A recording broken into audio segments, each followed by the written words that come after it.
When I was 12, I came to the conclusion that everyone in the world, including my own family, was against me. I was never a problem child, but my parents sure treated me like one. I had to be home by 5 p.m. every day.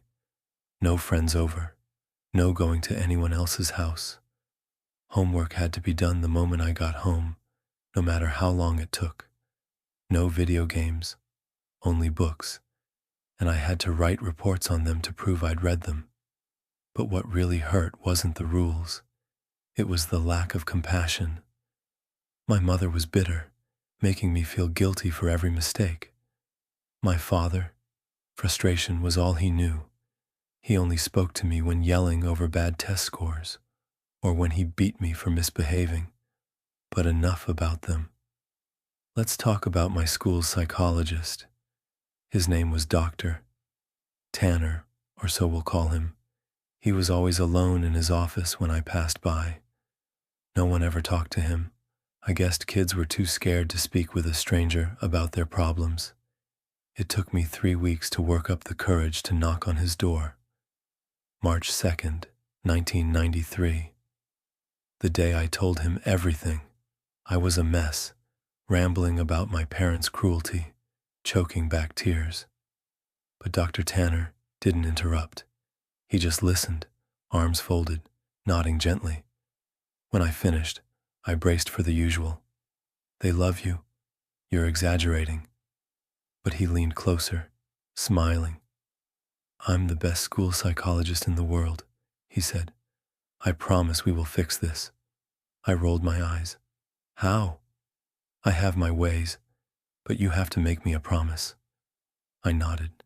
"Come back tomorrow after school. Don't tell anyone we spoke today. Our little secret." I promised. The next day, I returned. He closed the blinds before we talked. We discussed hobbies, school, teachers I disliked. An hour in, he offered me a soda. My parents never let me have soda. I drank it eagerly. I don't remember much after that. When I woke up, handcuffed to a bed, duct tape on my mouth. The room was filled with toys, a Super Nintendo, posters of superheroes, a TV. But I was bound. Then the door opened. Dr. Tanner entered, calm. "Listen, I'm here to help you. I would never hurt you, okay?" He removed the tape, the cuffs. I wanted to cry, but something about his voice made me feel safe. "You'll be staying here for a while. You can play with anything while I'm here, but when I leave, I'll need to cuff you again. Understand?" I nodded, scared but silent. "And when I'm gone, you'll watch the news. Just the news." I didn't resist. I played Mario until nightfall. Days passed, then weeks. Dr. Tanner treated me well, feeding me, playing board games, talking like a friend. But then, one morning, he woke me early. "Watch the news today. No exceptions."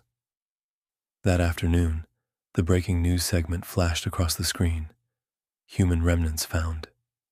The reporters described a child's body, decapitated, burned. Then they showed my school ID card, melted but recognizable. My parents were on screen too, crying, pleading. My father begging for my forgiveness. I turned off the TV, sick with confusion. Later that night, Dr. Tanner returned.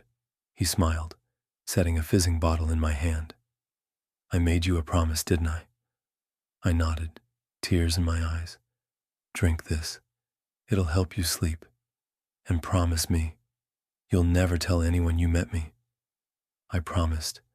The next thing I remember, I woke up in a park. Stars overhead. My house just down the road.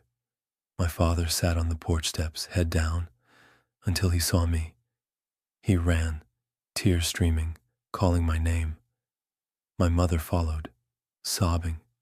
Dr. Tanner was right. My parents had changed. Love replaced frustration. They treated me with care. Sometimes I see Dr. Tanner on campus. We don't speak, but he winks, and I keep my promise.